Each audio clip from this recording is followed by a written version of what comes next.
ஏனாதிநாதர் சோழ நாட்டில் கும்பகோணத்துக்கு அருகில் உள்ள ஏனனூர் என்ற இடத்தில் இவர் பிறந்தார். அரசர்களுக்கும் அரச பரம்பரையிலே இருக்கக்கூடிய படைத்தளபதி, இப்படி முக்கியமான போர் திறமை மிக்கவர்கள். அவர்களுக்கு வில், வாள் மற்றும் அன்றைய நாட்களில் இருந்த போர் முறை பயிற்சிகள் இவற்றை அளிக்கக்கூடிய ஆசிரியராக இருந்தார். அப்படி இருந்து வருகின்ற சமயத்திலே அதிசூரன் என்ற அவனும் மற்போர் மற்ற போர் பயிற்சிகளில் திறமை வாய்ந்தவன்.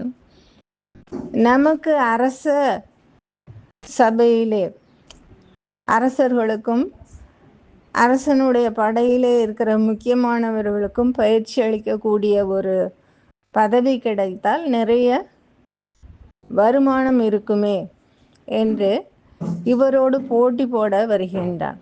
ஏனாதிநாதர் அதை ஏற்றுக்கொள்கின்றார். நாம் இருவரும் ஒருவருக்கொருவர் நேராக நின்று சண்டையிடுவோம். யார் வெற்றி பெறுகின்றாரோ அவர் அரச உத்தியோகத்தை, அந்த மற்றவர்களுக்கு பயிற்சி அளிக்கக்கூடிய தலைவராக அவர் தொழிலை ஏற்றுக்கொள்வோம்.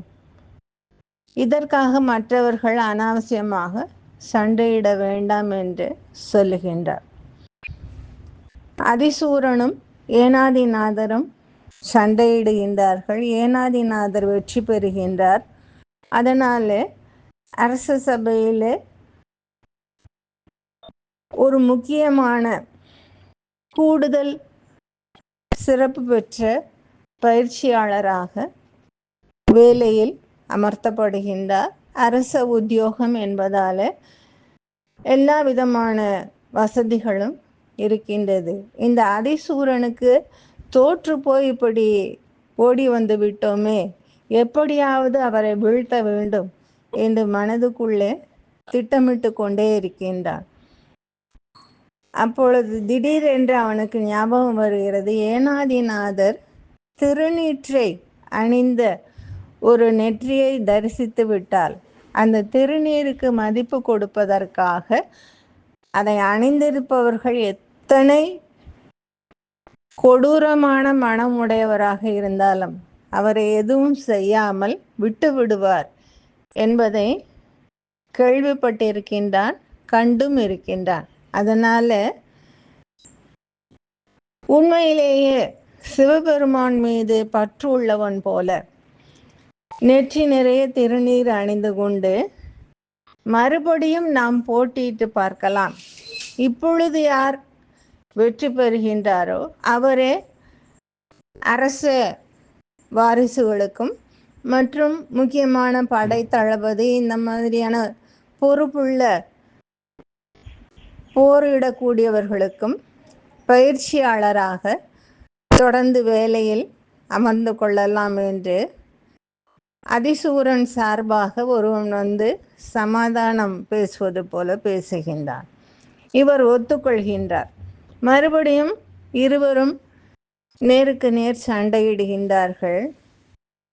அருகிலே அவன் மட்டும் அகப்பட்டு கொள்ளக்கூடிய நிலையிலே வந்த பொழுது பார்க்கின்றார், அவனுடைய நெற்றியிலே இருந்த திருநீரை பார்த்தவுடனே அடாடா, நல்ல சைவ பக்தன் போலும், இவனை போய் இத்தனை துன்பப்படுத்தி விட்டோமே என்று தன் கையில் இருந்த படைக்கலங்களை எல்லாம் கீழே போட்டுவிட்டு அவனையே ஜெயிக்கும்படியாக செய்து விடுகின்றார்.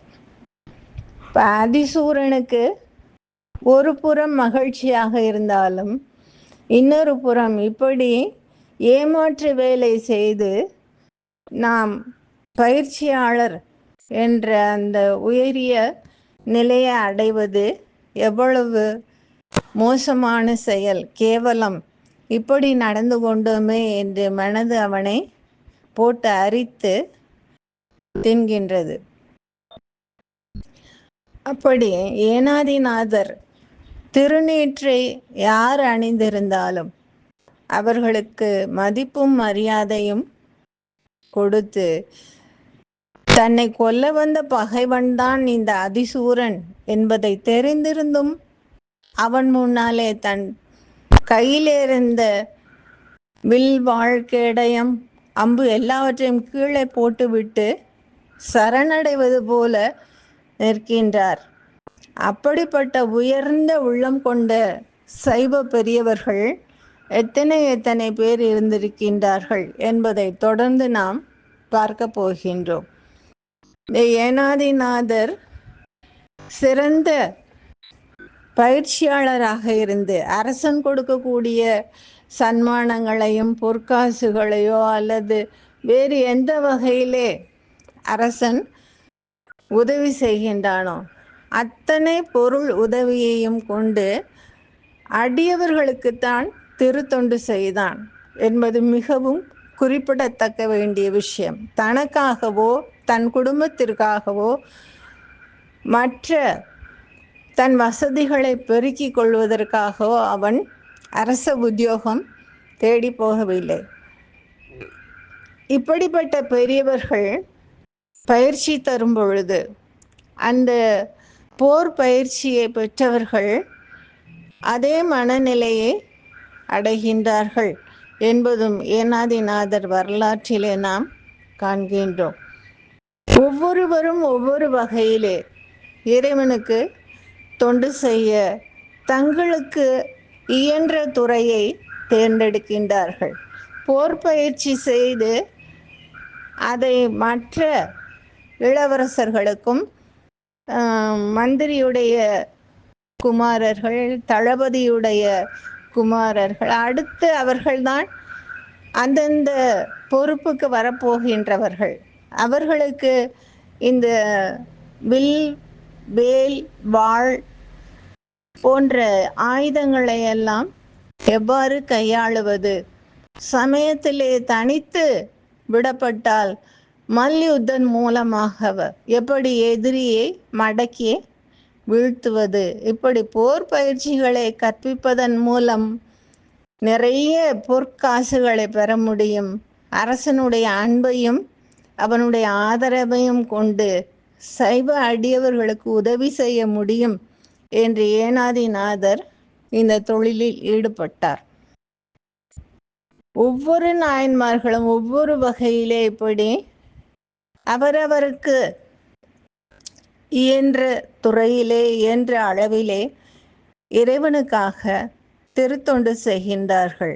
இறுதியில் இறைவனுடைய திருவடியை சென்று சேருகின்றார்கள். அதே போல ஏனாதிநாதரும் சிவபெருமானுடைய சிவலோகத்திற்கு சென்று அங்கு திரு கைலாயத்திலே சிவனுடைய பயிற்சியாளராக, சிவனுடைய அந்த கணங்கள் எல்லாம் ஏதாவது ஒரு சூழ்நிலையிலே தீய சக்திக்கும்